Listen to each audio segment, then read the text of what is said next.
Central Texas Mycological Society's monthly Myco Hangout.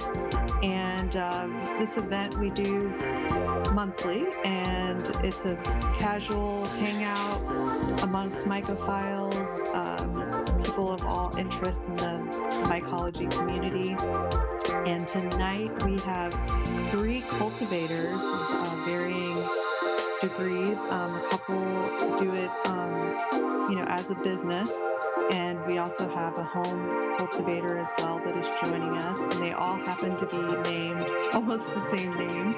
So we're going to have Andrew Denny, and he'll go by Andrew. He's from San Antonio, and he has the business South Texas Seasonal, and they grow culinary and medicinal mushrooms. And we also have Andre from El Paso, Texas, and he also is kind of in transition right now, but he took over Meyers Mushroom, which had been in operating for a while in El Paso. And then we also have Andrew, which is in Austin, Texas, and he has been doing home cultivation. And we met him through our book club and learned all kinds of cool stuff that he had been working on as far as automation and just sort of tips and tricks. So tonight we really want to have like a nice discussion where people can ask questions, kind of informal. And we'll sort of let everyone do an introduction and then kind of get into sort of topics and just kind of let it diverge where everyone wants to learn. So it's really up to everybody in the community to kind of put out your questions. So if you're out on YouTube, put your questions in the chat, and we'll hear you over at Zoom in Zoom land and get your questions answered. So I guess we can start with Andrew in San Antonio. You want to start off and tell us a little bit about what you have going on down there? So we started out doing vegetables and pasture-raised chickens, and quickly realized mushrooms were a little easier being inside during the summer months, and they sell a little quicker than the vegetables do. But right now we're operating in about 400 square feet, and that's including lab space, incubation, and fruiting space. And we do about, on a good week right now, 100 pounds a week, and bumping that up slightly here, slowly. And we cater to mostly restaurants. And then at the end of the week, we do our mixed weekly boxes that I deliver, usually Fridays, Saturdays, and Sundays. Kind of takes up our need for our farmers market currently. We do have the Pearls online farmers market that we just kind of started getting rolling back after the big freeze, as well as some little shops here and there. And we're talking to some farmers about their CSA operations and getting our mushrooms in there. Nice. That's kind of what we do here. Yeah, and from what I understand too, you were really into like wild mushrooms too. Did that kind of spark your interest maybe into the cultivation? Kind of bridge it there a little bit? Oh, most definitely. Yeah, I started with the taxonomy for, I think, 7 years before I actually cultivated anything in the house. I was just mainly going out and in the woods every day looking for stuff and studying it like constantly. It was a obsession for sure. And then I joined mushroom growing on Facebook, and I just got really jealous of those big packed fruiting rooms full of just racks of mushrooms. They just looked amazing. So I was like, I may have to try this. And then the kind of the mix between bringing some of those wild mushrooms back in the lab and cultivating them out and seeing kind of what they'd look like under, how I would do them, under how, the gorgeous Mother Nature would do them. But yeah, most definitely. So I studied them for a long time, and only been cultivating for 3 or 4 years now. Nice. Are there any sort of wild mushrooms that you've been able to clone, or any that you're like experimenting with that you are trying to cultivate? A lot of the Ganodermas seem to be extremely aggressive and super easy to work with. And, who doesn't love reishi, especially when it gets all shiny and you get to harvest it and make teas out of it and stuff. Reishi, I'm working with an agaricus that is growing out of our horse compost here. So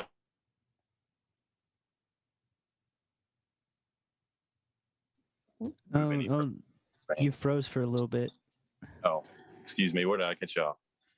I think the horse manure.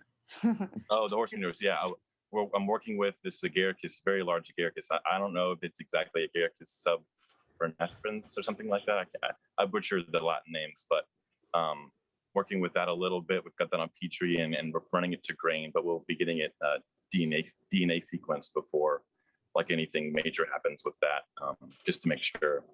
But other than that, had a couple oysters, but not anything crazy come of those oysters. So we kind of pushed those aside, and I've been able to clone a couple chicken of the woods, the 2 species that grow here. Nothing fruited, of course, but the nice orange Petri dishes are awesome to see. Mm-hmm.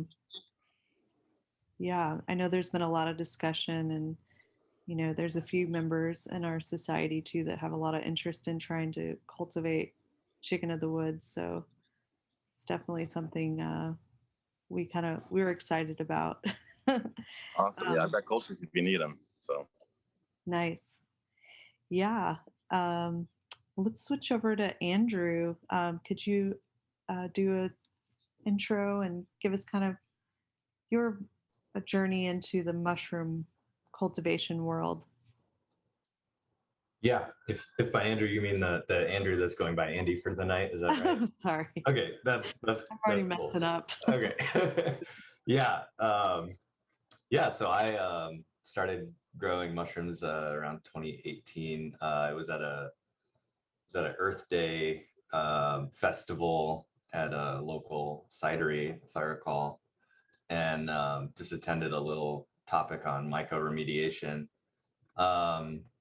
And was just fascinated by everything that mushrooms are capable of. So started doing a little bit of research here and there, and reading up, and kind of learned about the cardboard burrito and coffee grounds kind of technique of take a mushroom from the store and chop it up and wrap it in some hydrated cardboard and watch it grow. And sure enough, like I left it in my closet and was like, oh shoot, this thing is taking off, so that was just really cool to see like life spring out of seemingly nothing, and learning more about everything that mushrooms are involved in, just absolutely everywhere, all around you, under your feet, all the time. So really cool. And then started to look at more detailed into cultivation techniques and different substrates, and started with some kind of grow kits, you could say, from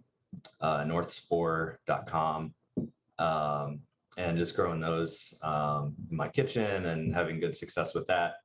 And then I got tired of paying shipping by weight for those types of things, and so I figured, well, I should try to kind of propagate this myself, and got into doing some lab work and agar transfers and some long-term storage, and sterilizing grain substrates and stuff like that at a fairly small scale. So kind of like learned how to do all that, and then decided that I might like to grow during the summer months and set up some automated temperature and humidity control in my corner of my garage, and had varying degrees of success with that, and learned a lot, and ended up taking that down for a full cleaning and kind of rebuild after some lessons learned. And that was when the big freeze hit here in February, and all my stuff happened to be outside at the time. So I kind of am back to square one on that. But yeah, it's just been a really awesome journey, mainly interested in sustainable food sources and different techniques that can be used to grow food on a waste product. That's the coolest part to me. A lot of commercial mushroom farming uses a lot of plastic and plastic bags, and bulk substrates that are brought in externally. And I've definitely used those techniques because they're pretty reliable and pretty good, but something I've been interested in is trying to kind of formulate some ways to remove some of those elements from that supply chain or inputs to the system. So experimenting with non-plastic substrate containers, like whether it be glass or recycled plastic, or I've grown mushrooms in denim jeans with a lot of success. So that was just some cool experiments to try to figure out how can this be a little more sustainable and less waste process as well. So that's another interest of mine. But yeah, just been interested. Yeah. For a long time. I didn't realize you were Midwesterner. I'm also Midwest. Yeah. Missouri, but you had in your bio you had mentioned that you worked in agriculture as well. Can you elaborate like how that maybe like influenced your interest in mycology, or like how did those two things, or do they have much to do? Yeah, it's like it's that background is more just a connection with how food is grown on a mass commercial scale, and the things that does to the landscape and to everything in the area. And that getting to know that how that whole industry works is very fascinating, and it's grown a lot over the last 100 years. Farming is very different than it was for my grandparents, and so just kind of seeing that growth in that area. And then I was briefly working for Monsanto doing some detasseling of corn, just field labor. But seeing that process and being a part of it on that huge scale was pretty eye-opening. And then coming to something like a food that you can cultivate on your kitchen table is just a different, there's no, there's a lot less fuel being consumed in that process. There's a lot less impact on the land around you, stuff like that. So it's just interesting to see that shift in scale, I think. And especially with mushrooms, you're potentially consuming a waste product rather than creating a waste product. So that's another fascinating part. Mm-hmm. Good stuff. Phil, do you have any things to add? Any other questions? I think we should get our last guest to introduce themselves. Andre, you want to kind of talk about how you got into cultivating mushrooms and a little bit your backstory here? Cool. Yeah. So my mushroom journey started, I was managing a community farm, a nonprofit community farm here in the area. And one of my responsibilities was to connect local farmers in the region to the network of restaurants and hotels and buyers that we had created with selling our produce at the community farm. And so one of those producers was Eric Meyers of Meyers Mushrooms. And I was like, once I walked into his lab, I was just like fascinated with with everything about it. I mean, it's not a food that's part of our culture here, Mexican cuisine, like unless you're going down, to central and southern Mexico, you really don't see that in our cuisine. And so it was just a whole new world for me, not only like as a consumer, but once I started working with Meyers closer, I fell in love with just the procedures and being inside, because it gets really hot out here. And so it was about 3 years of me being in the field and, started working in the lab with Eric and just fell in love and didn't want to be in the field anymore, basically. but yeah, so he's in the military and he got orders to leave El Paso, and basically the company that he created was here, and all of his revenue came from, you know, the local restaurants and the local chefs, and so he couldn't really take the company with him, and so he reached out to local farmers, and I was one of them, and I quickly just said yes because, again, I had already fallen in love with the whole situation. And so I started doing part-time at the community farm and doing part-time mushroom production. And so I had the privilege of, you know, just falling into this production, and orders were already being made on a weekly basis. And so, you know, I had the advantage of just jumping into this whole production that Eric had created. And from there, so I started growing oyster mushrooms after apprenticing with Eric. They're the easiest ones to grow. And so once I got, you know, really used to growing the oyster mushrooms, then I jumped into lion's mane mushrooms. And that's basically all I grow. And so I don't have a background in biology or mycology, or, again, it wasn't part of my culture. And so that's all I grow. Yeah, the lion's mane and the oyster mushrooms. Yeah. What would you say some of the big surprises for people are that get to sort of try this and experiment with it in their cuisine? Because I've seen, you know, just following you and following a couple of other friends in El Paso, there's been kind of a explosion of a lot of experimentation in food, and it's a nice little scene kind of going. Yeah, yeah. So it was perfect timing for me to.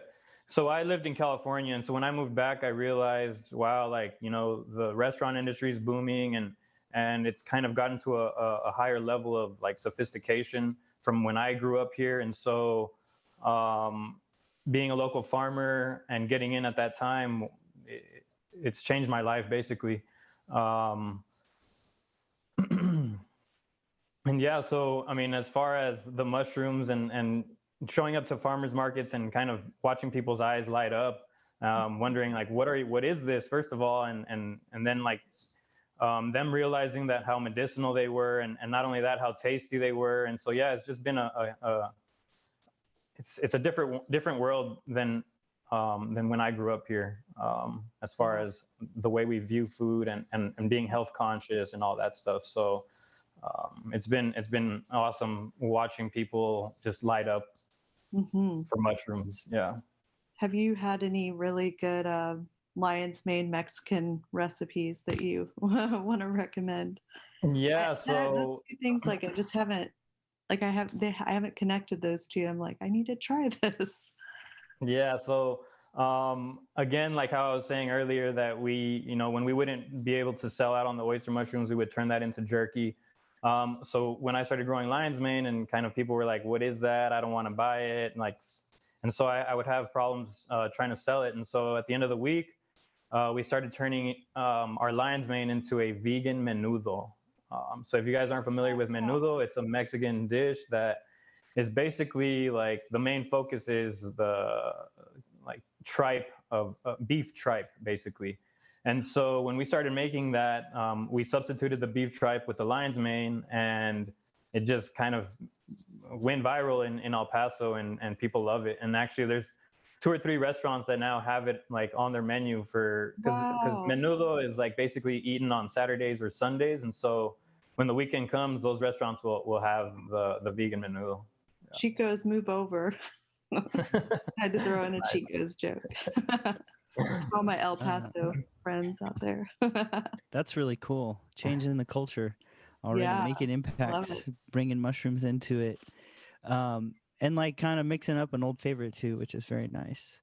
So I kind of want to ask about our other panelists, because Andre mentioned he's not like formally trained. He's not like a PhD biologist or whatever. What about Andy or Andrew? Like, do y'all have any like formal background? 'Cause someone had asked that in the chat about like formal backgrounds and stuff. No, I did aquariums for about 10 years, maintenance aquariums, and then I did some gardening on the side, and that was about it.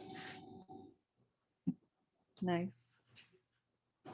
Yeah, I went to school for engineering actually, and been doing some home brewing over the years as well. So spent a lot of time home brewing and got comfortable with working with yeast cultures and stuff. Just, learning about, process control, and like, there's a lot of things that you can pay attention to, and you can choose to not pay attention to some of those things, and that's okay. And you should know like what to expect if you don't pay attention to those things. So kind of learning through trial and error with home brewing first is like, am I going to monitor my temperature closely?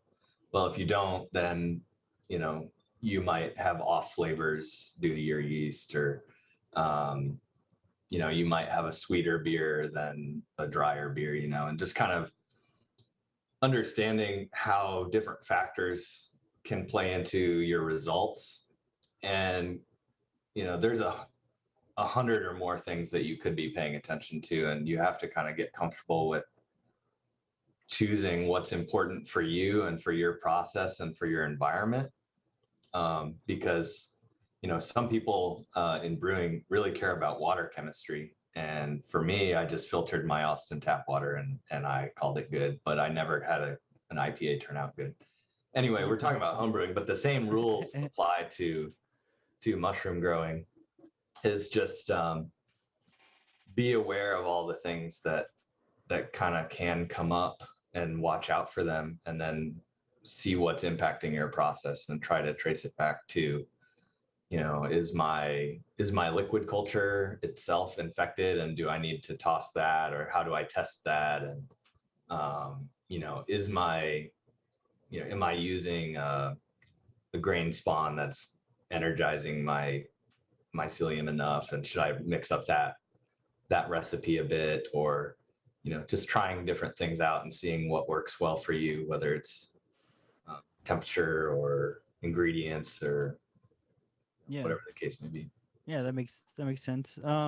Andrew, where would you kind of consider suggesting people start, like getting into cultivation if they were interested? Like where would you recommend they get started at?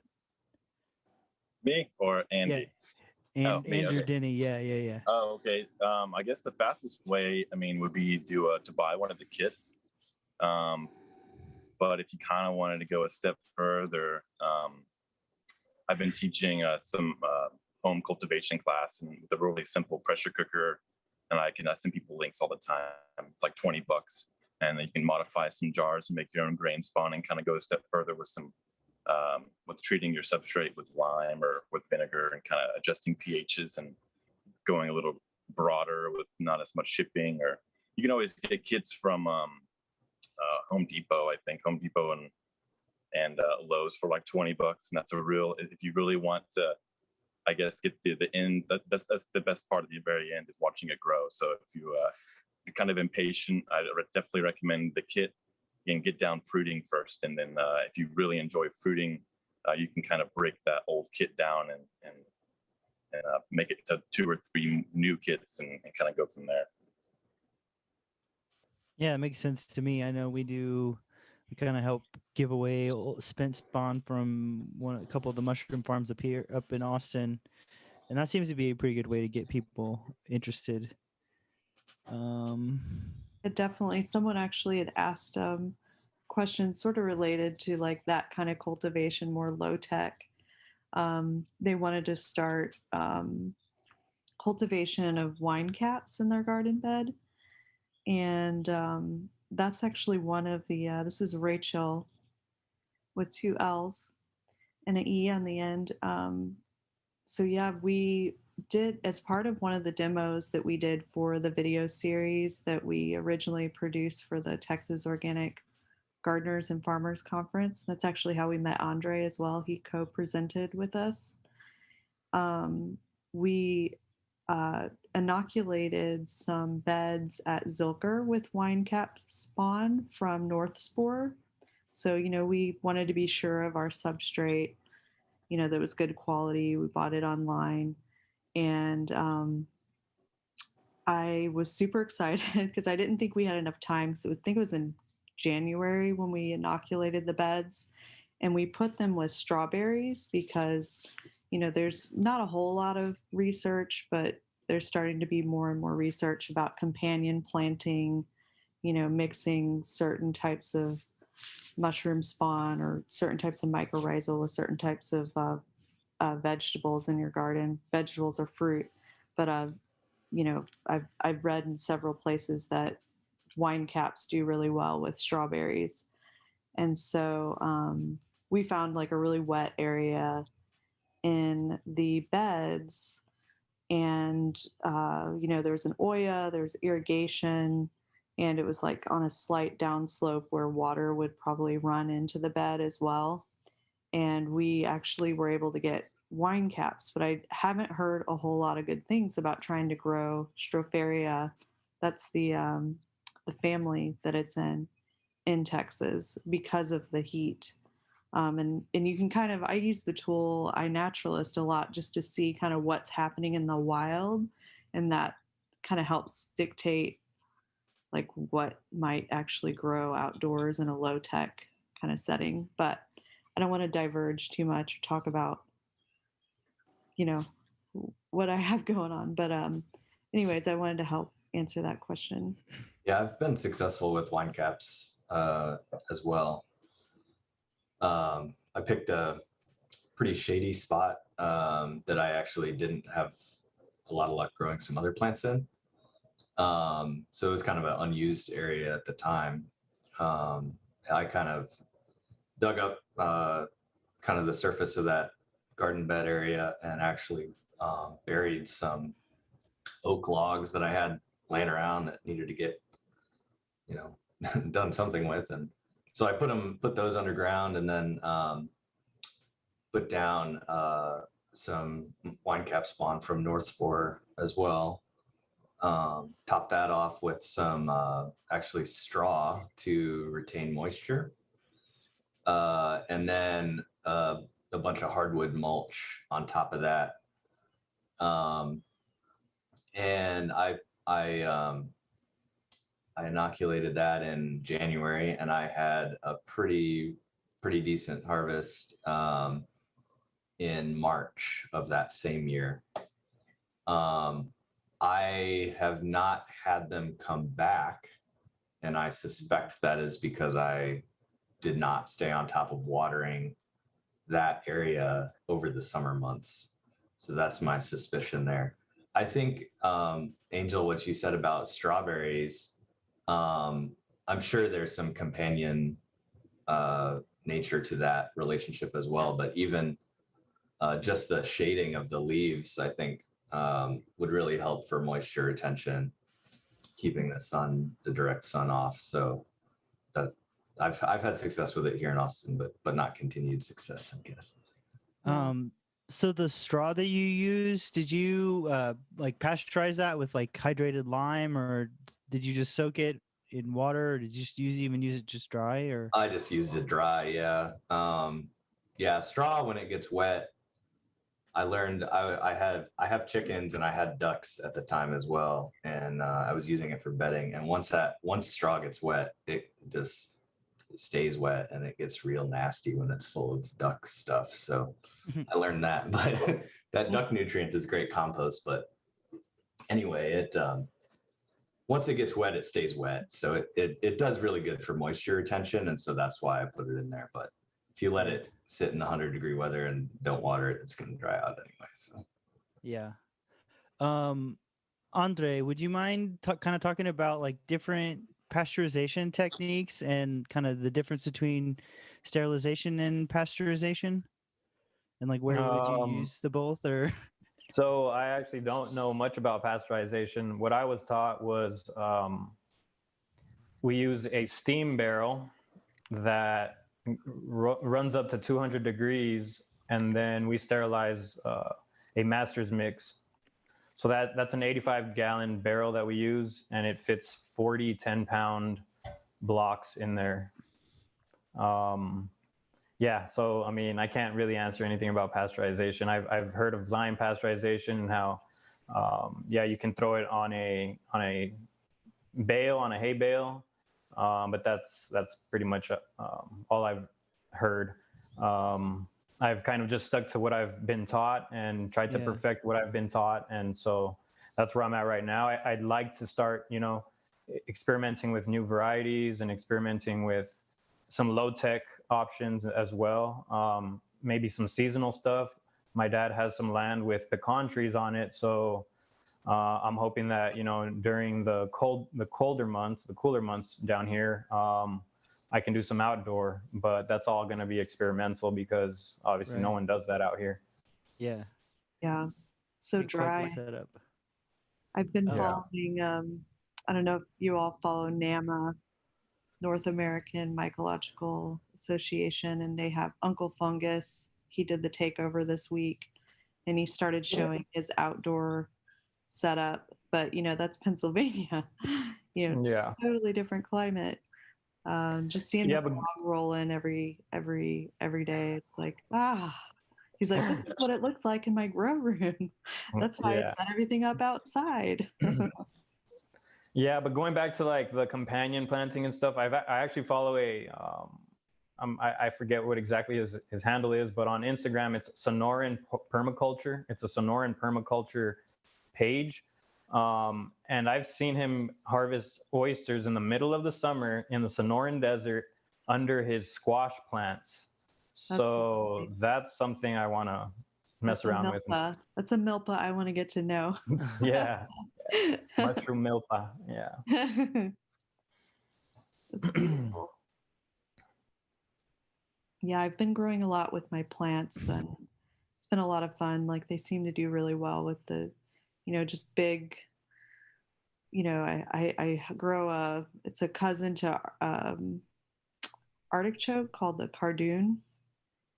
It's not a very common garden plant, but it's in the thistle family, and it grows huge, and it provides a lot of shade, and you can actually eat the stems. It's like a Spanish and Italian sort of thing, but they do pretty well like in soil that's like not super, you know, nutrient rich, because you can kind of see like where thistles grow just in the wild too, like they're on the side of roads and like areas that are haven't really, um, you know, have had a lot of soil erosion and whatnot.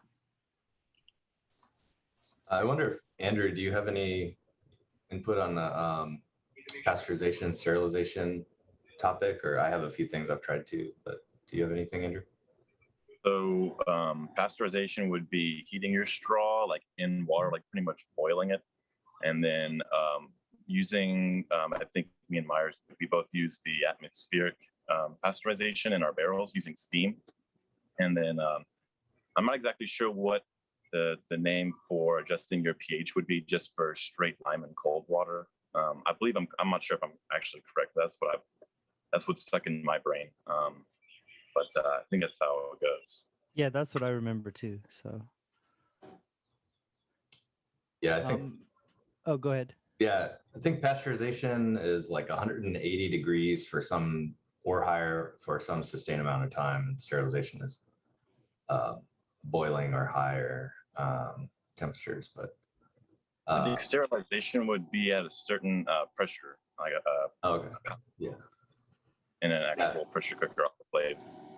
Well, I think some of that, it kind of gets complicated in the physics. And one of the reasons why we use the pressure cooker is because the high pressure kind of cuts down on the cooking time. So I think that's one of the reasons why they recommend using pressure cookers for that kind of stuff. Or also you'd have to like have your grain, because usually I guess it's different steps in the process where like you're sterilizing your grain spawn because you're like in very sensitive, like very fragile, like cultures that are very like tiny, like you're basically taking off a petri dish and inoculating your grain spawn with that, or you are injecting liquid culture onto your grain spawn. So it's like very sensitive medium that you're trying to like kind of scale the fungus up and getting it used to more complicated substrates. Yeah, that's a good point, that it depends on what you're trying to do. If it's a bulk substrate, you have different options, but for the grain or agar, you definitely need pressure sterilization. Yeah, so I think some people kind of use the words interchangeably, but usually you're like sterilizing in the lab and pasteurizing in the fruiting room. It's kind of how I've always thought about it and kind of gone about my Yeah. plans. I've had some success with just for kind of low tech methods for people trying to get started. When I first started doing oysters on straw, I would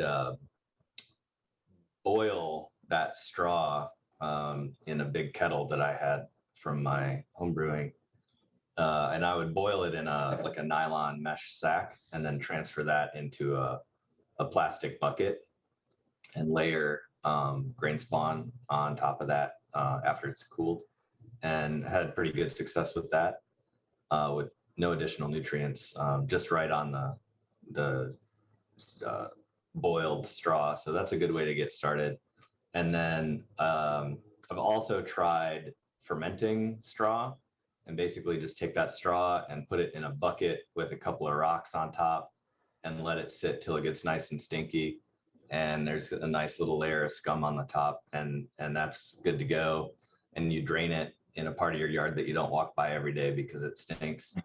And then put that in another bucket with some holes in it and inoculate that. So that's a good way to get going. I've also done steam sterilization in a modified igloo cooler with a wallpaper steamer hooked up to the drain port of that igloo cooler, and done some hardwood spawn that way. So some low tech methods. Yeah, I had a friend who that's how they set their farm up with. It's just like a cooler and a wallpaper steamer. It seemed to work pretty well for them. So as far as I know, they still do that.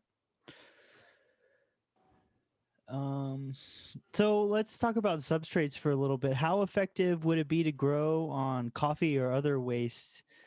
This person's interested in using waste or leftovers as their substrate to start producing sawdust, wood chips, straw, and then like what works best for what scales. And like, I guess everyone kind of weigh in on this one. I know there's a lot in this topic around substrates. Andre, you want to go first, or whoever can go first, doesn't matter. Yeah, so in my operation, we keep it really simple. We do a master's mix with hardwood fuel pellets and soybean hull. And we have a mixer. It's actually like a meat mixer that we converted into a substrate mixer. And so I can knock out 40 10-pound blocks in about an hour. And yeah, I mean, that's about it. It stays in that barrel for 24 hours, basically. I let it cool down for half a day, and then we pull it out and roll the rack right straight into the sterile lab that I have set up in one of my bedrooms. So yeah, I grow in my 2-car garage, or was growing in a 2-car garage, and one of my bedrooms of my house was my clean room where I would do inoculations. And I order all my spawn from North Spore. So like I said, I mean, I jumped into this whole production thing, and it's kind of a hamster wheel, and I had to fulfill orders that were coming in every week with chefs and hotels, with restaurants and hotels. And so again, I haven't had a chance to experiment with other varieties that I've wanted to, or any other types of substrates or sterilization or pasteurization processes. Weird. Yeah, I've used the master's mix recipe, got some boomer results out of that. It seems to do pretty well. I've tried other formulations with things that are a little more locally available with mixed results. I think you kind of have to try out some stuff and kind of see and compare with what's going to work for you. I think oysters on straw is pretty bulletproof as well and very low tech. So I do recommend that. As far as coffee grounds go, I have used coffee grounds as a supplement to a few things, straw and hardwood and stuff. And then, like I said, the cardboard burrito kind of method, just for fun, didn't really get any fruiting out of that. But if you're not aware, that method is basically take a piece of cardboard and soak it and peel off the flat portions, and you're left with the corrugation in the middle. And then you can sprinkle some coffee grounds on there, preferably ones that you like brewed that day or something that are still relatively clean, because you're kind of pasteurizing them when you're brewing your coffee. You can put that on that cardboard and then put mushroom genetic material on there, whether that's chopped up mushrooms from the grocery store or a spore print or whatever you might have on there, and then just roll it up and put it in a container that has kind of sealed but a little bit of airflow, so maybe with the lid cracked or something, and that'll grow as well. And then you could go and further transfer that onto some other substrate, for instance, maybe the straw that you had boiled or something. So Nice. I saw Perry's question too about and this is a good question for someone with homebrew experience too, about like adding things to the substrate to try to absorb the flavor into the mushrooms, like mint or some, like I think of the, homebrewers like adding all these, other ingredients and spices to try to spice things up. But is that something anybody has tried or read about or know anything about? from my understanding, I don't think that's necessarily how that works. I have heard about growing on other like minerals for mineral absorption, maybe things that are high in certain vitamins or minerals. I don't remember what it was, but maybe iron or something you could put in there, and then they would absorb some iron. But that's a reason why you might not want to eat mushrooms that you find growing on a landfill or something, because they might contain heavy metals. So they do absorb things, but I don't know that if you were to grow it on mint that it would absorb mint flavor other than the aroma of just being around there. But yeah, that's my understanding, is that I think mushrooms are basically, every cell is the same sort of material, and so it's kind of a clone, and it keeps growing and propagating and going through its different life stages. But I don't know that it's going to absorb any flavors like that. Works with cricket farming. Fascinating. That is cool. Minty crickets. Yeah, I feel like the way the mushrooms digest, they really, really break stuff down. They pull it apart at the carbon molecule, not the hydrocarbon molecules apart, basically at the seams. And so I can imagine that they would take whatever makes mint smell good and just break that down a part of it. And part of the reasons why like heavy metals get accumulated into the mushrooms themselves is because they are elemental, so they can't be like broken down outside of like a particle collider or something like that. So The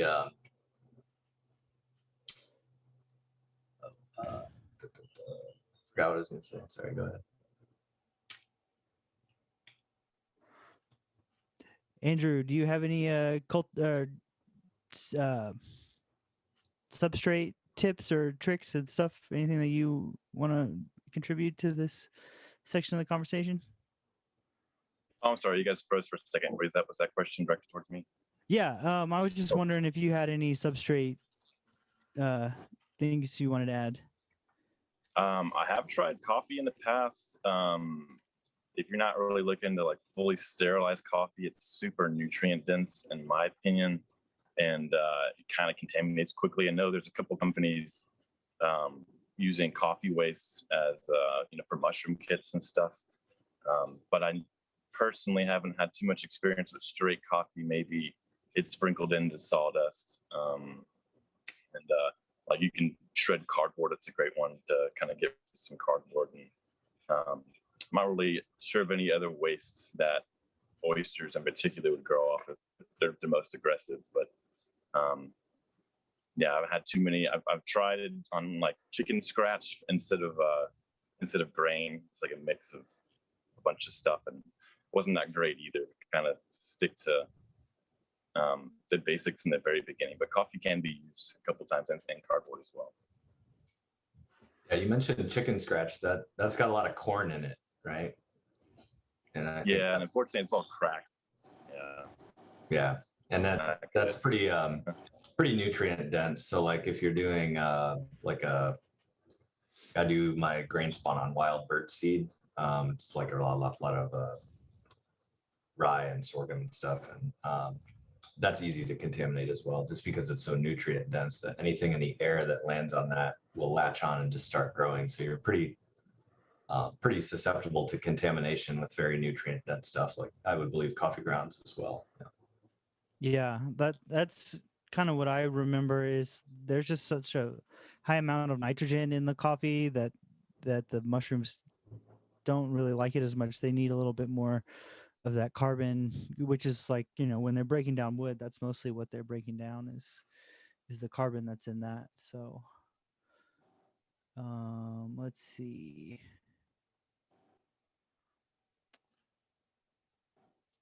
Let's see. Any more questions on substrates?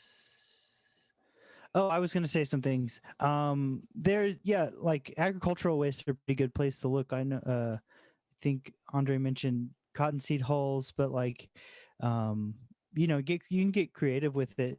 Just kind of find out what people are growing locally, and if there's like a processing plant kind of around there, and you can find that to mix into it. I know one of our members is really interested in like hemp stalks and stuff like that, what left over from industrial hemp cultivation, which would be pretty good because it's already kind of a low water crop and many uses. So much.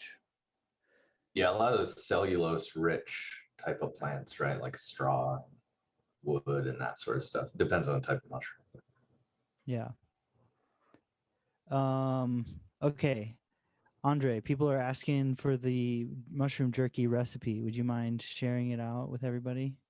So I mean, I put the steps in there, and I mean, my marinade. I kind of don't want to give that secret out, but what I just tell everyone is, so we boil for 45 minutes, and I guess we experimented for like a texture type thing.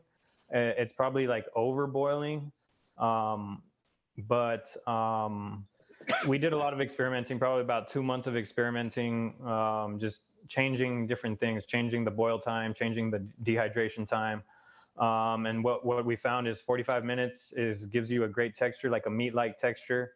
The marinade is an apple cider vinegar-based marinade. Like I mentioned earlier, we marinate for overnight and up to 24 hours. Sometimes we wouldn't get to the dehydrator in time, and it would go for 24 to 30 hours, and it didn't really change the flavors of anything. But yeah, like in down here in El Paso, we like things really spicy, so we would add black pepper, crushed red pepper, chili powder. What else? What else is brown sugar? We started doing it with soy sauce. We started adding soy sauce in there, but then we realized if we wanted the jerky to be gluten-free as well, so not only vegan but also gluten-free, all we had to do was change out the liquid aminos, the soy sauce with the liquid aminos. So we add that to the marinade, and there's a couple other secrets in there that I can't disclose. But those are the main flavor profiles, I guess, of our jerky. But what I like to tell people is, add whatever favorite spices that you have into that marinade. As long as it's apple cider vinegar, we had the best luck with the apple cider vinegar based marinade. And then the dehydration, again, different temperatures we experimented with, and the lower temperatures always gave us a lot better of a jerky or close to a jerky texture and like kind of stretchiness and stuff like that. If you do it at a higher temperature, it's just going to be a brittle and hard and yeah, not very enjoyable. Man, that's making me hungry. talking about it. That sounds so good. Okay, let's talk about growing spaces and stuff like that. A couple of y'all mentioned growing in y'all's garages. What kind of, I guess, basic setup would you recommend someone starting out with? Like, what are some of the essentials, and what kind of places would y'all look for or avoid if you're going to grow at home, or if you don't have a garage, maybe? Let's start with Mr. Andrew Denny. Small spaces. So I think I started with a baker's rack that I wrapped in 6mm plastic, and I plumbed in some humidity through a humidifier I bought from Walgreens and a couple of waterproof fans with a LED light on top. And that's kind of how I started fruiting, just experimenting with different stuff. But you can kind of get away with that baker's rack's pretty small, especially if you use all the levels, and you can really utilize a lot of space in a small area. But yeah, that, and just kind of depending on what mushroom you want to grow. Sometimes, you know, a little box is better, and sometimes you know, a bigger area is needed for a lot more fresh air exchange.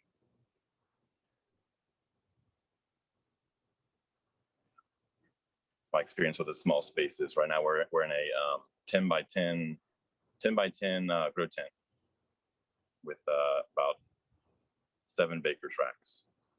Cool. Yeah, Oh, go ahead.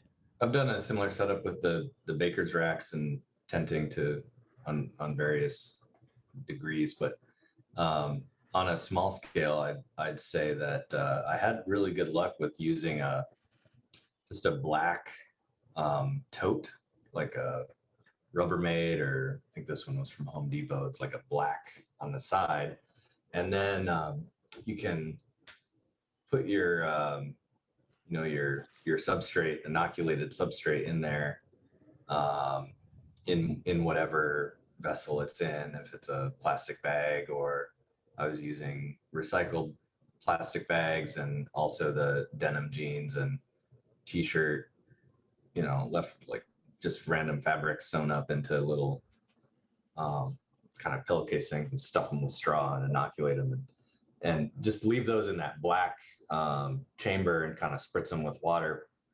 And that darkness is like a environment that will allow that mycelium to take over without triggering fruiting.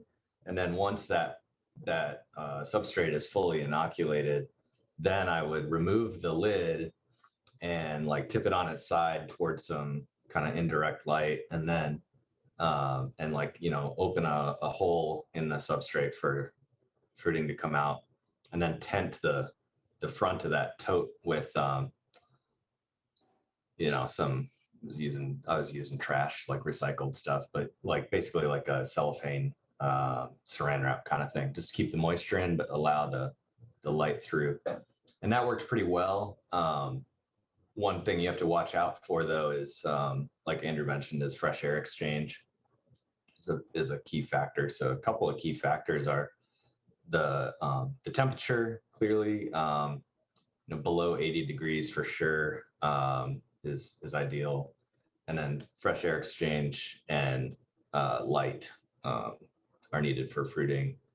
And I was interested to ask the other two growers on the panel as well about triggering fruiting. So maybe we could transition to that topic. But I did find that a significant change in the environment, whether it's could be a temperature like a cold shock, or going from darkness to light, was needed to really get that fruiting to take off. And so that's what I've done with that black tote concept, and that it works on a really small level, and it's easy to scale, just get more totes or whatever. So that's interesting. But do you guys have any tips on the triggering fruiting, or what you do in your operation for that? The only variety I've worked with that needed a trigger, or that I was told needed a trigger, were the black pearl, or also the kings.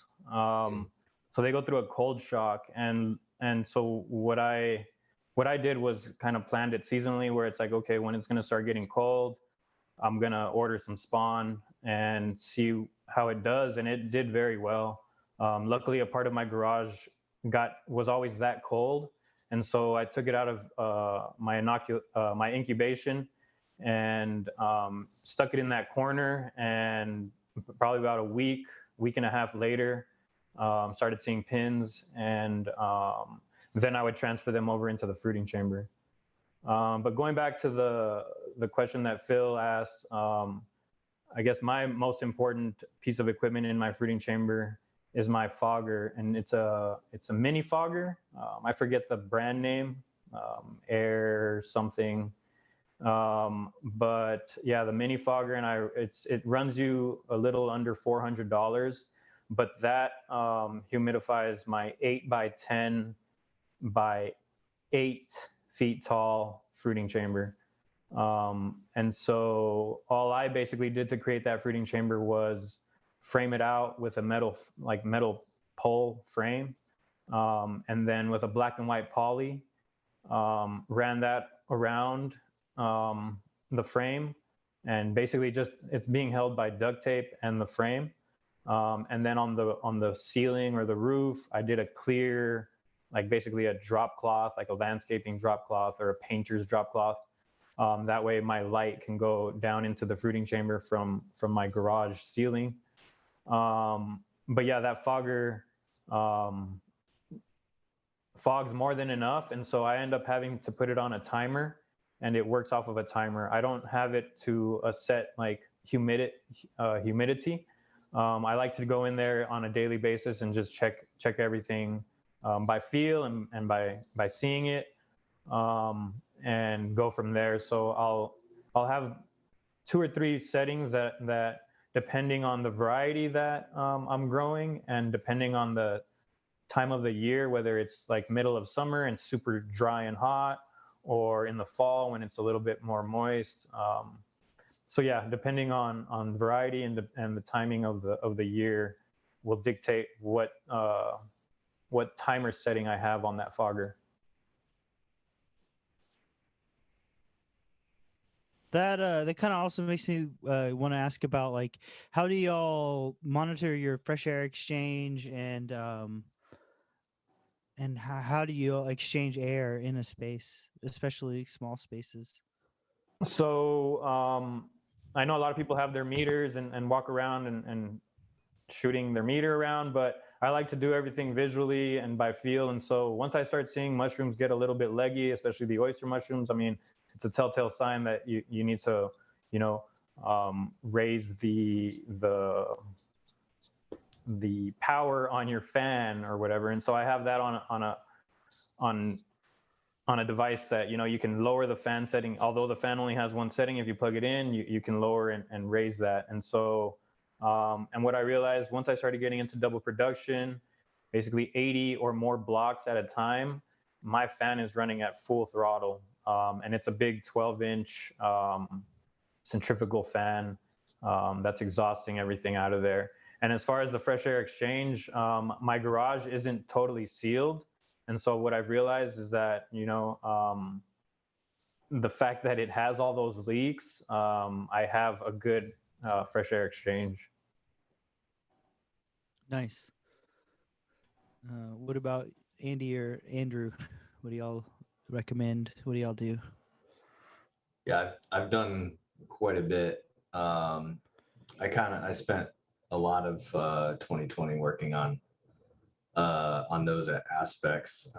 So I'm fairly familiar with different types of sensors and technologies like that. So I decided to, look into what was available for monitoring those aspects. So I do have temperature, humidity, and CO2 sensors in different parts of my fruiting chamber.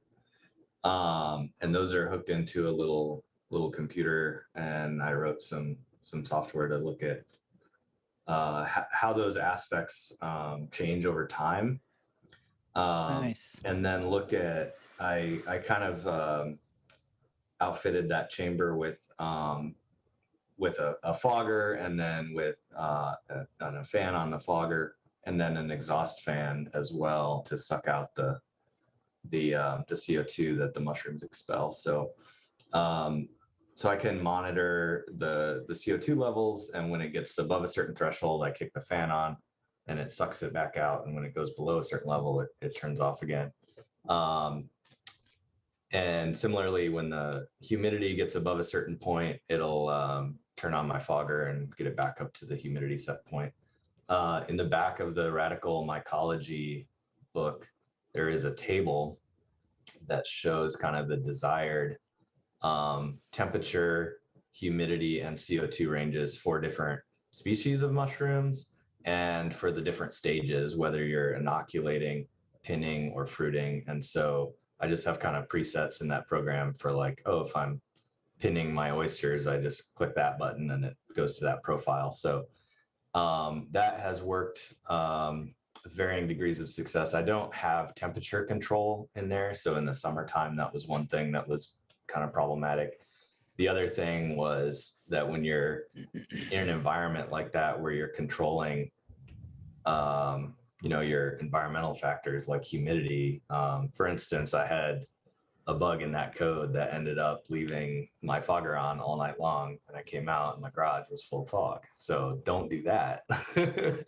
But just cool little different stuff that you can learn over time. And if you can measure it and you can control it, then you can figure out how to put those two things together into a little control system. But that's not really necessary, especially if you're starting out small. Like I said, I've had great success with just a tote and a piece of saran wrap or whatever. So Yeah, and you can also buy I would use the Rainbird sensors. They have like a humidity temperature one that I would use to kind of like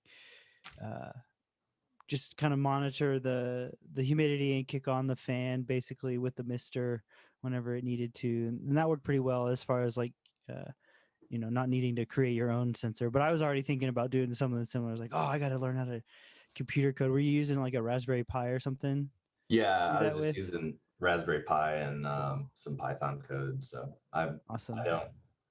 I do C programming for my own job, but I was new to Python and was like, oh, this will be a great excuse to learn some Python, and ended up, flooding my garage with fog. So, but it was fun.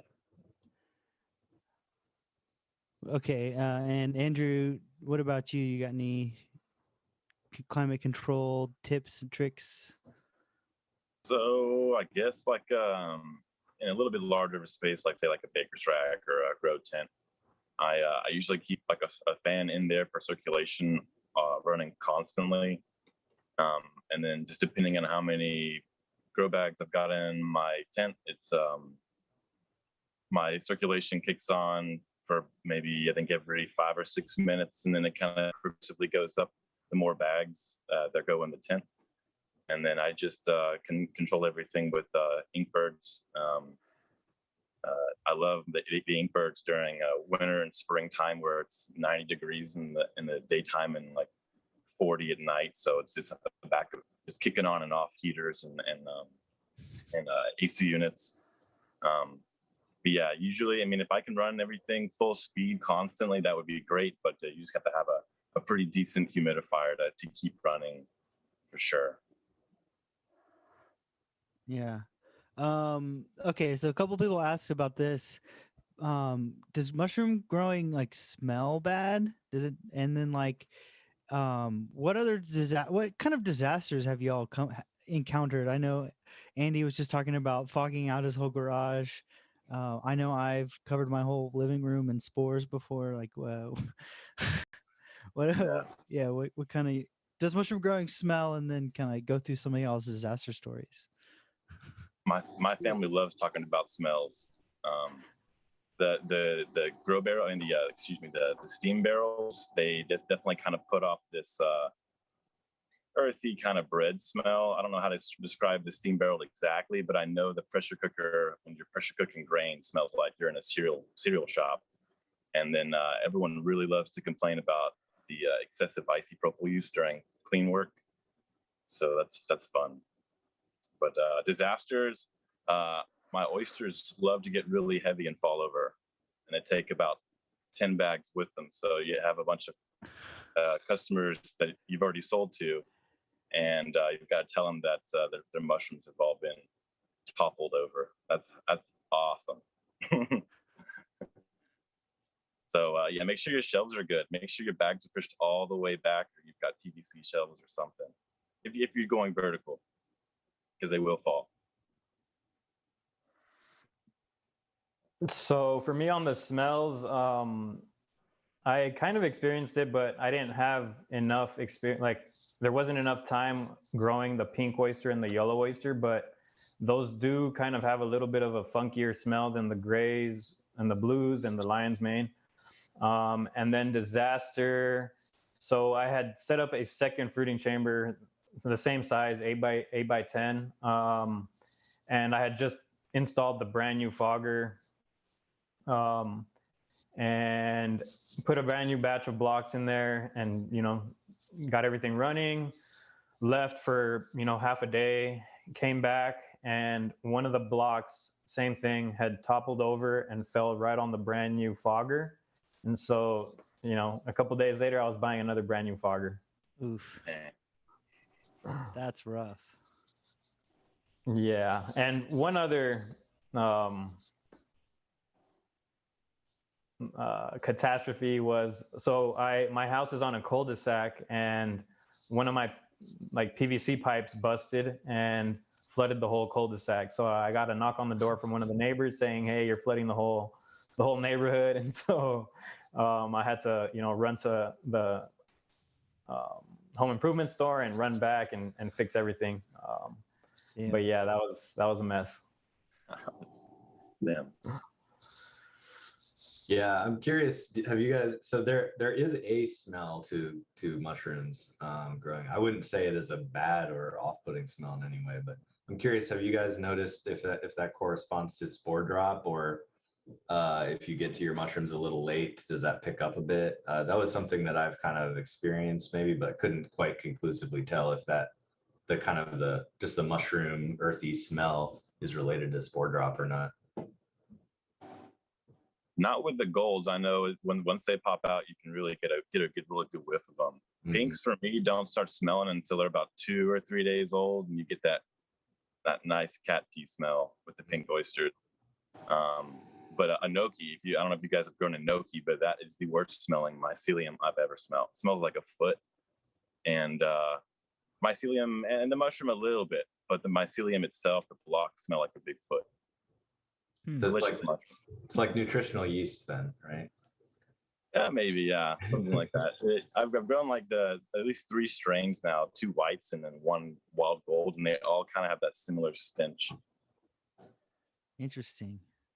I wonder if it's like some sort of yeast symbiont or something that lives inside the mycelium and just makes it smell like a foot. I think one of the things that I've noticed is if you're not cleaning your fruiting area enough, because it gets a little it's humid so much, you start getting other molds and stuff growing in there, and you'll smell those. Like I've been in fruiting rooms that needed to be cleaned, or sometimes you'll get that kind of stuff just because, or like if you leave your bags in there too long, or whatever substrate in there too long, and it starts growing a mold. That's usually when I've noticed bad smells. So,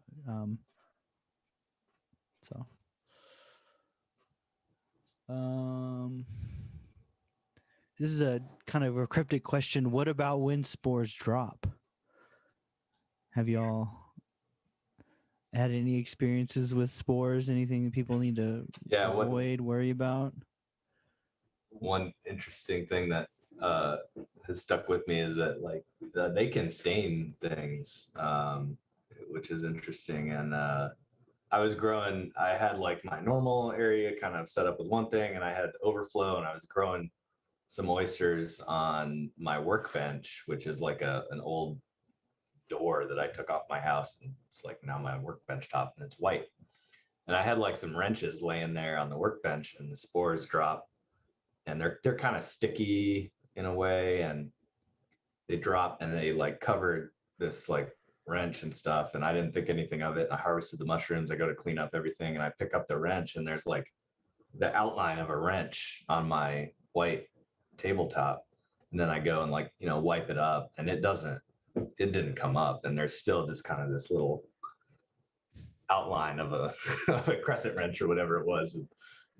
So they can do some weird things, but they're kind of sticky, and I don't know. What are you guys' thoughts on spore drop? Yeah, so since I harvest on a weekly basis, and so before I load up a new batch, we definitely like scrub the walls, scrub all the racks, scrub the floors. But I have seen there are stains on my garage floor from that. Yeah.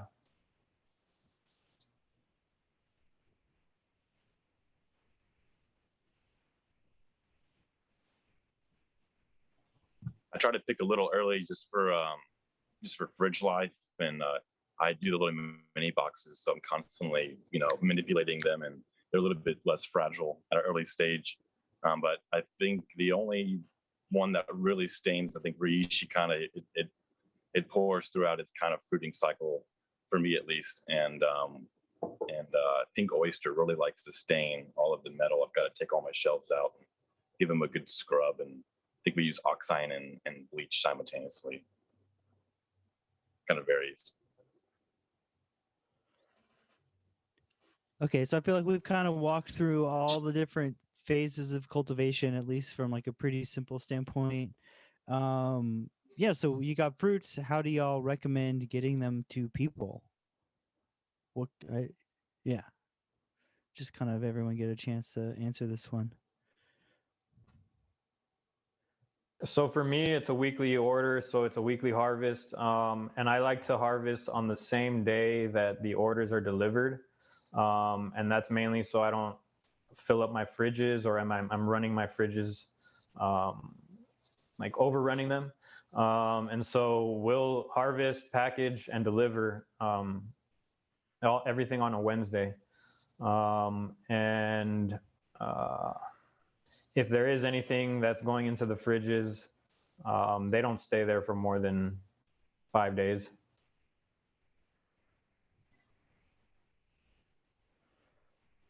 Yeah, we're working with really small fridge space over here, so it's as soon as I know about 2 days prior, I'm already texting potential restaurants, or we're kind of getting pictures ready for the weekly mixed boxes, and then deliver those throughout the week. And restaurants are usually Monday, Tuesday, Wednesday, and then the mixed boxes I usually give myself off Thursday for delivering, and then Friday, Saturday, Sunday, kind of usually when we do the mixed boxes. I haven't done any like distribution or anything, but I was trying paper bags, and those in the refrigerator, and those have kind of mixed results. You get the mushrooms drying out in there prematurely, or like somehow the bags themselves will get kind of damp.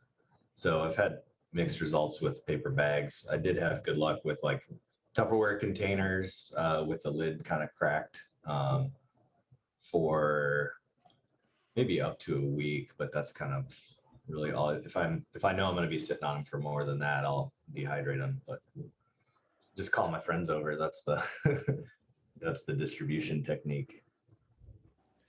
Yeah. So yeah, as far as like storage of my mushrooms, I actually buy these plastic containers. They're kind of like a shoebox sized container. And then we melt holes into them.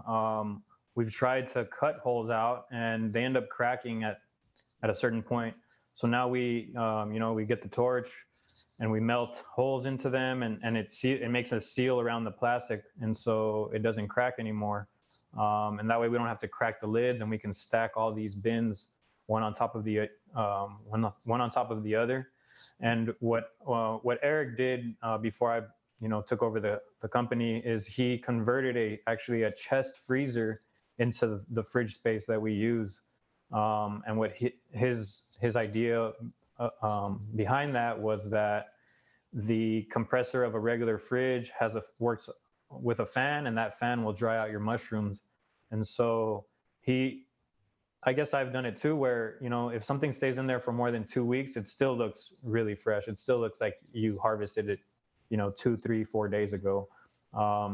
So again, if anything does go into my fridge, it's that fridge, and everything looks very fresh, even 4 or 5, even 2 weeks later. So, Oh man, that's really cool.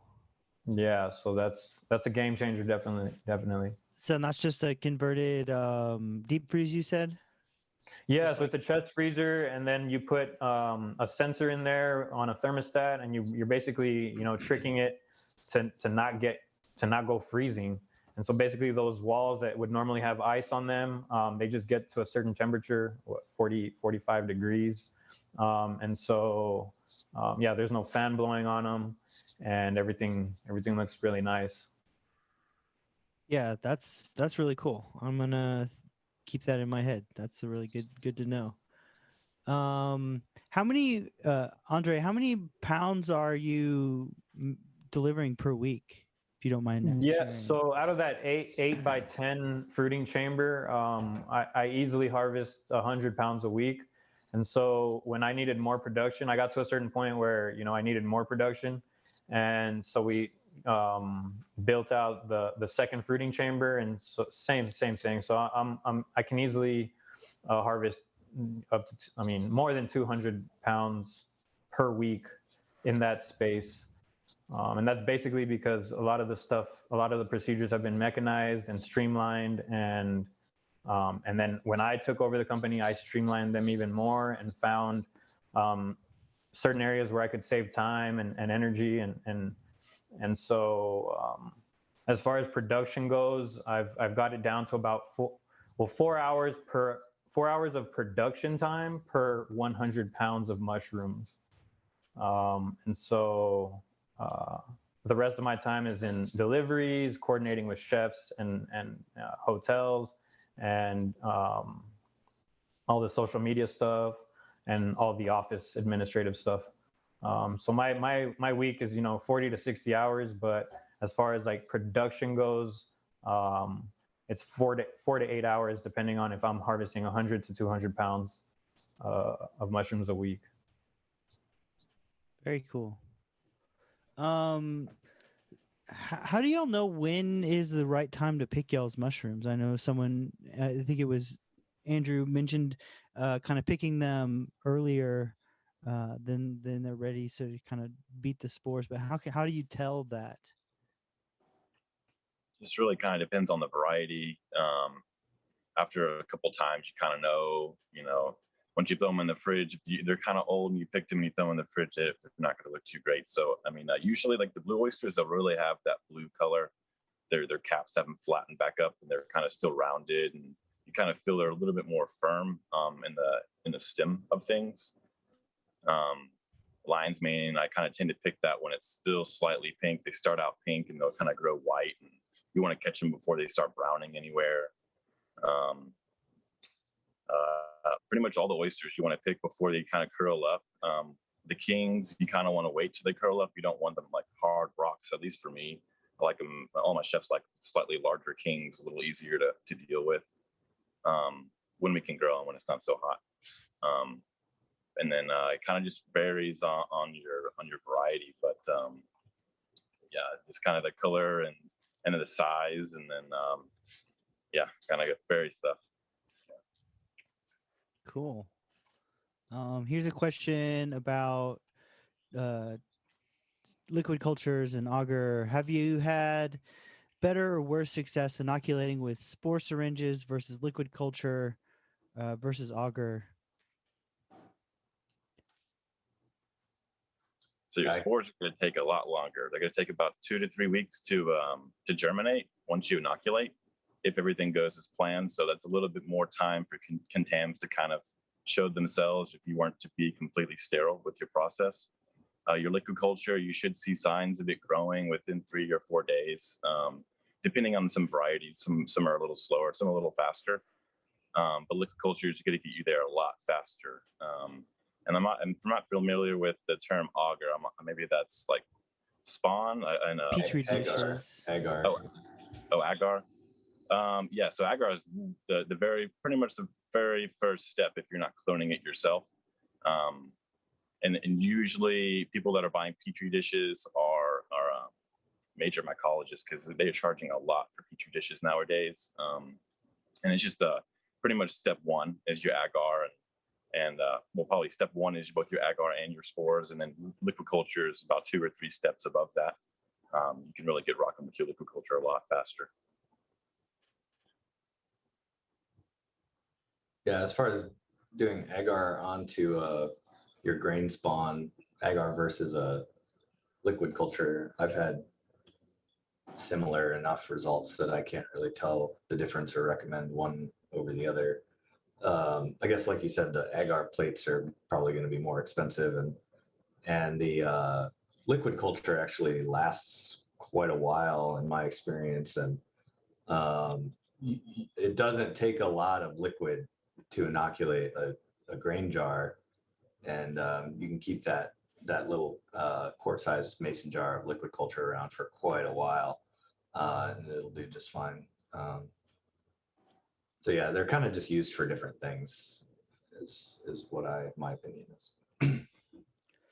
And another thing about spores is when you're using like a liquid culture or an agar plate, they are going to be isolated strains as opposed to spores, which is going to be a completely new strain of Genetics, new strain of fungi, and likely to be multiple strains kind of growing all mixed together, and you would need to kind of isolate different strains out and find out which one is actually going to be a nice one for cultivation, because sometimes you might get an offspring from the parent mushrooms in now what is now your new generation that just isn't, doesn't have what it takes to be a good like farm mushroom. So you kind of have to do a little bit of playing around with like isolating and trial and error for fruiting to find the best ones. So definitely, if you're gonna get started, get like a liquid culture syringe from someone who's already selling an isolated one that fruits, because then you know what you're going to get.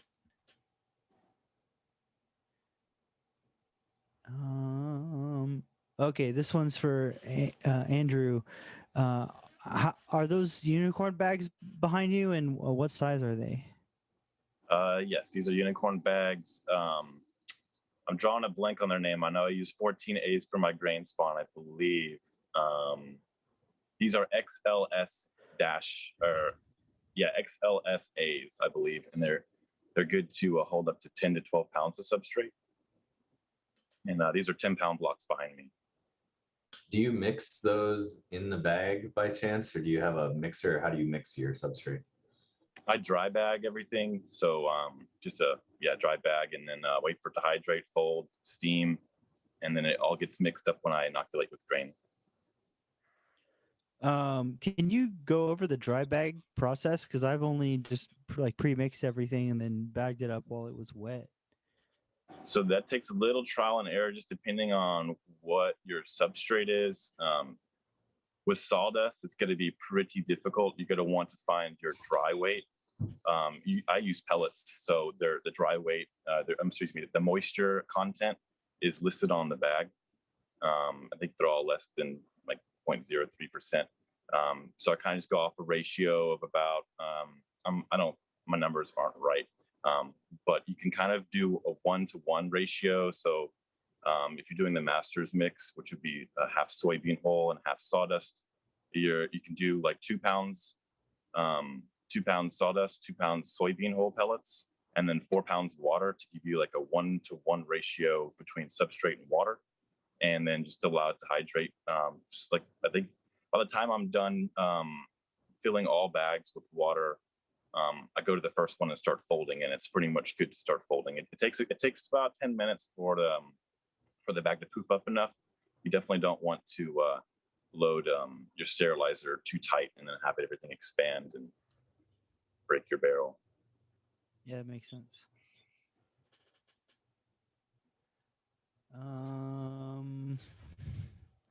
Let's see.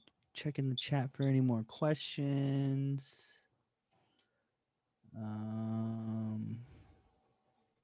Oh, I kind of wanted to mention something about spores real quick. They can be a little dangerous for you. So like if you have like as far as like air quality and you don't want to be breathing them in constantly, they can make you develop an allergy or just basically be like breathing in dust all the time. So that's one thing to kind of be careful about, and a good reason to stay on top of harvesting.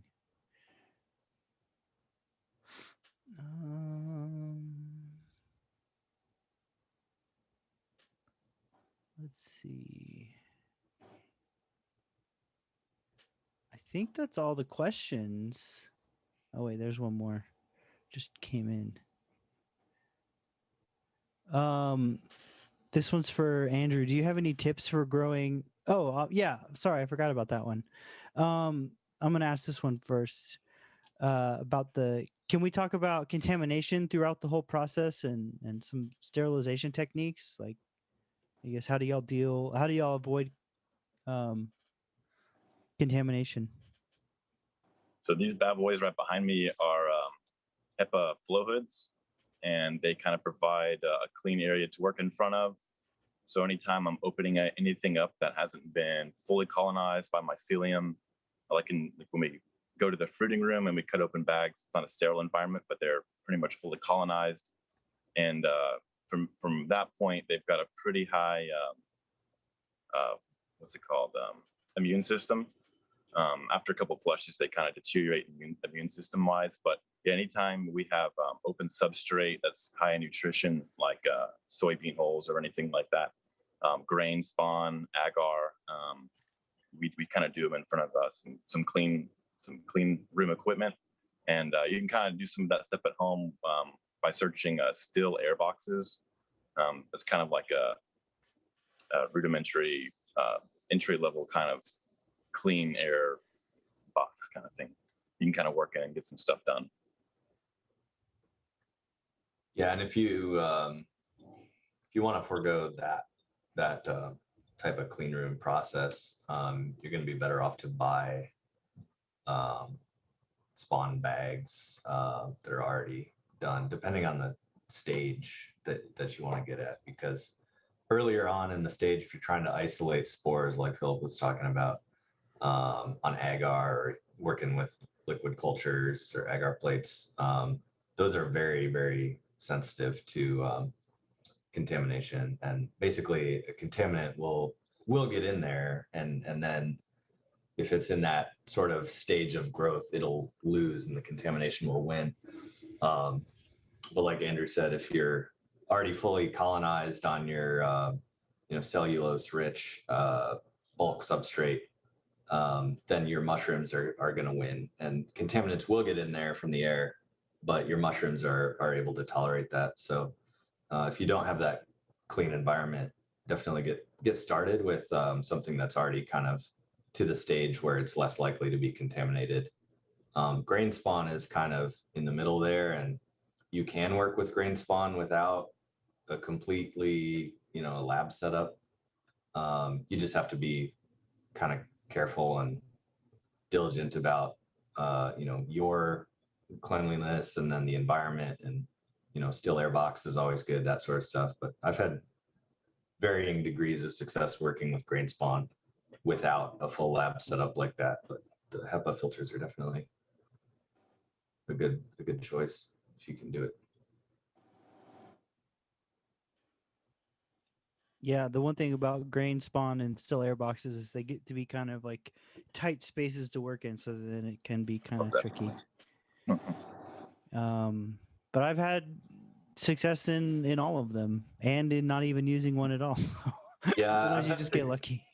Yeah, I would like set my stuff out in my garage ahead of time and like close all the doors and just like leave it sit, and I'd be like, well, it's a still air room, right? Like if you're not moving around. So you could, you could do stuff like that and tell yourself that it's going to be okay. And sometimes it is, and sometimes it isn't. So yeah. I mean, when I took a mycology class as part of my grad studies, we had to do isolations of wild cultures, and we just did them in the lab room. Nothing. Just like if we wanted to be a little more careful, we could light a Bunsen burner and use the air convection of the flame. But I mean, that's how a lot of that stuff gets started when those scientists go out and do field collections. They just like do quick and dirty one, and then they start to isolate it away from contaminations later, and it's kind of a process. Let's see some of these other questions that rolled in at the end.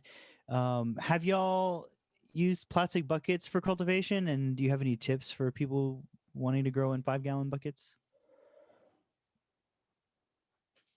Yeah, I have. It works pretty well, actually. The kind of the problem for me was figuring out the total inoculation time. That kind of varies depending on your substrate and the environment and how much spawn you put in there and all that stuff.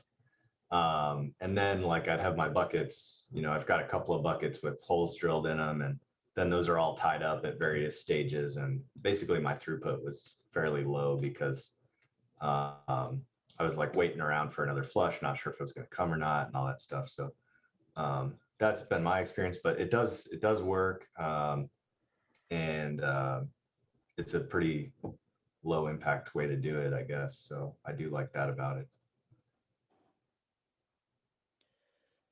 I just did oysters on straw, boiled straw or fermented stinky straw, either way. I have had contamination in my buckets as well, and I'm not sure if that's coming in from those holes externally or just from my process of loading them up. Wasn't quite sure on that one, but just something to watch out for. Yeah. Did you cover the holes at all when it's like during that first inoculation phase when it's kind of like growing So initially? yeah, I haven't, and that's probably part of the problem. Probably get some like pore tape, micropore tape would probably be a good idea on there to let air in a kind of a filtered way, and then remove those. And then also, I'm not sure about getting a shock to them to get them to fruit again or not. Those are some of the things that I've still have yet to explore more and work on. So Word. Would one of y'all kind of go through the process of making an outdoor bed, going from grain spawn to wood chips? Like, what are the steps you would need to do for that one? We've done that a couple times in the outdoor class. It's really kind of simple, just a good shallowish trench. If you're using spawn, I definitely recommend sawdust spawn over grain spawn if you're going outdoors, just to give yourself a little bit bigger of an edge and a lot more inoculation spots. So you may have something a little sooner. I tend to find when I put grain spawn outside, it gets attacked by insects a good amount of the time, and then kind of sets in like trichoderma and stuff like that. But I've had good success with sawdust spawn outside with a large compost pile as well that gets thrown out with spent blocks and kind of coagulates together to form one big mycelium clump. But yes, a small trench, a small cardboard on the bottom is kind of good for holding some water in there. I've only done this a couple times, and we've got some really good sandy loam soil, so it drains real well. So a good cardboard base, sprinkle some. It's kind of like lasagna, cardboard, wood chips, sawdust spawn, and then just make sure that your top layer is a good thick layer of sawdust and wood chips, and not your spawn in particular. Kind of your spawn needs to be slightly buried so it's protected from bugs and the sun and wind drying it out. And then just make sure it's in a shaded area as well. Think about when the mushrooms are finally here. You want that shaded, humid spot like you'd find them in the wild. So you don't have to constantly water them or put any shade over top of them and manipulate the area at all. But that is possible. Some shade cloth with some chicken wire, in a particular area, and some irrigation works great if you don't have any shaded areas. Cool. Yeah, that sounds great. I need to Make me one of those. I've never made one. Let's see. Are y'all involved with any other agricultural interests, livestock, veggies? If so, how do mushrooms tie into all that? So yeah, before I grew any mushroom, I was producing, native and local food here. And I still do, and I am planning to be growing more than I ever have here in the near future. But yeah, so for me, the spent blocks will end up going to community farms in the area or to my dad's farm for our production. But basically, yeah, it goes into compost, all of my spent blocks.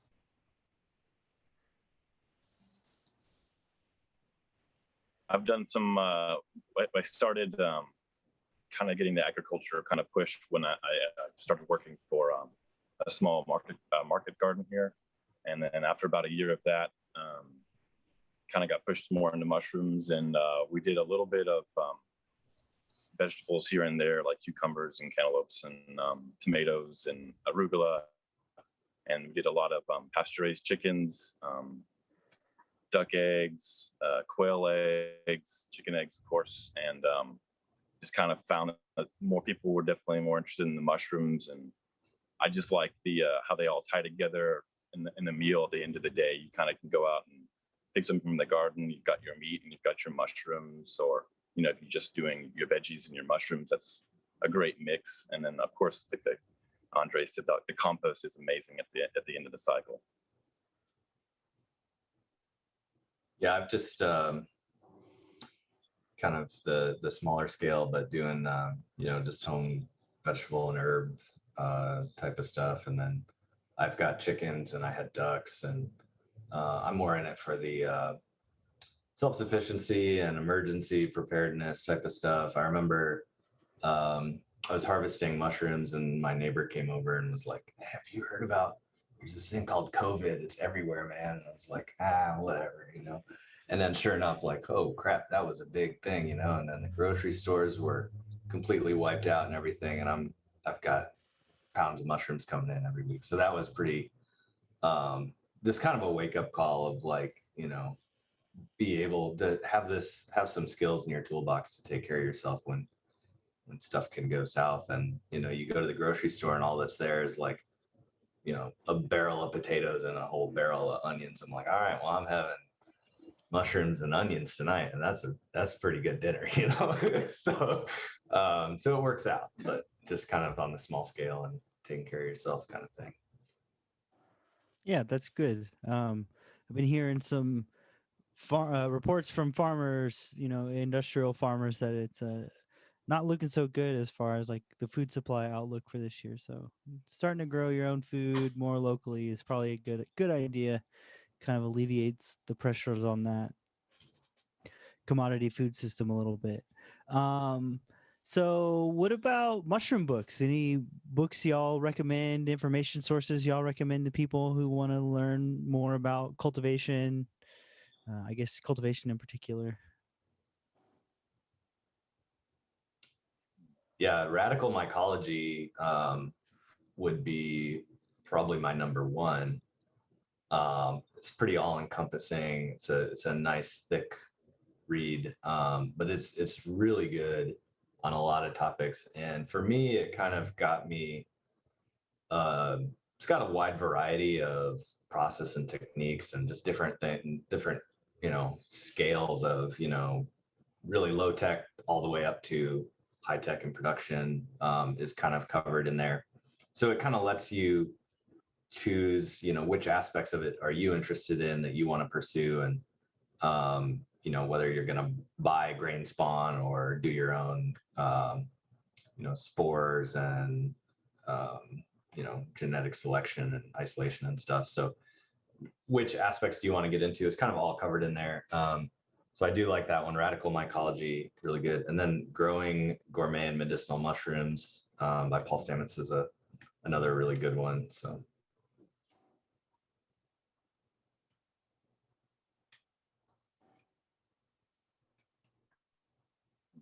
I'm not a very big reader, but it's usually kind of a visual thing for me, and I think YouTube University is the best for me. And Mossy Creek Mushrooms, I like following them. Southwest Mushrooms, he's an awesome guy. Of course, Meyers Mushrooms is great. Oaken Spore, I think I think it's his name, Oaken Spore. Maybe he's from New Zealand. I think he does a lot of cool stuff.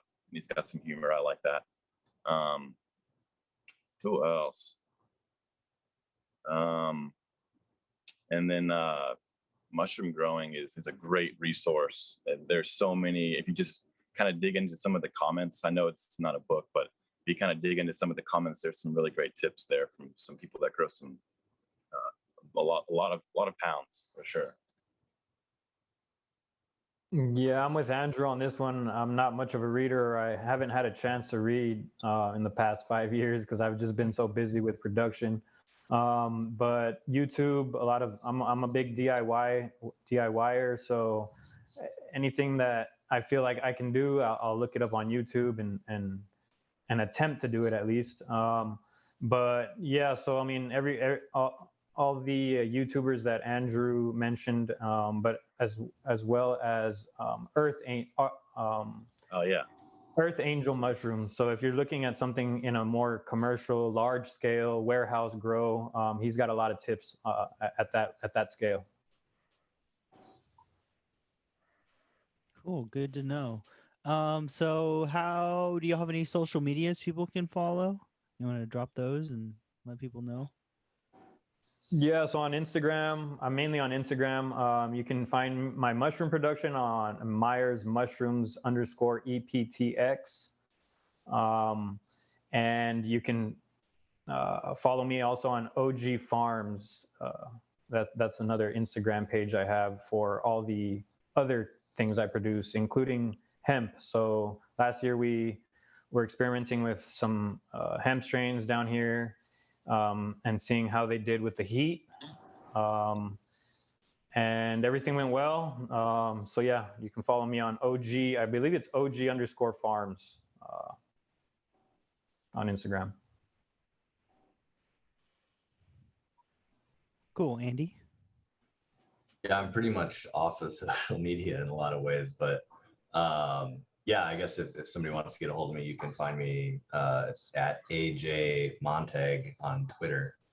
That'll probably find its way to my inbox or something. So yeah, at AJ Montag on Twitter. Cool. So we are on Facebook and Instagram, both under South Texas Seasonals. Word. Awesome. Well, yeah, thanks for coming and talking to us tonight about cultivation and giving us some of the inside tips and tricks and kind of letting us know how you got here today. Thanks for everyone for tuning in on the YouTube and the Facebook and on the Twitch, maybe, and the Twitter, maybe. I don't know. People sometimes jump on those. If not, but if you enjoyed the program tonight, like and subscribe on the YouTube, like the Facebook videos, share them, comment on the bottom, do all those things that make more people see our stuff. If you really, really liked what we did here tonight, jump on over to centraltexasmycology.org and sign up to become a member, and you support this kind of programming. And also, you get discounts on courses and things like that we do in the future. A private Discord server to talk with other Central Texas Mycological Society members. We'll be doing forays in the future, all sorts of fun stuff. So yeah, if you're interested, check it out, centraltexasmycology.org. You can follow us on the Instagram, the Twitter, all those places at Central Texas Mycology. And yeah, I think that's everything. Thanks for joining us tonight. And we have, for members, we have a member orientation that's going to be next Wednesday to kind of go over what we're going to be planning on doing in the future, and kind of getting people used to using the Discord a little bit. So, because it's kind of a new thing for people. And we will be back on the third Thursday with a conversation about a myco community project from one of our members. So yeah, tune into that. It's all on the website. Thanks everybody. Good night.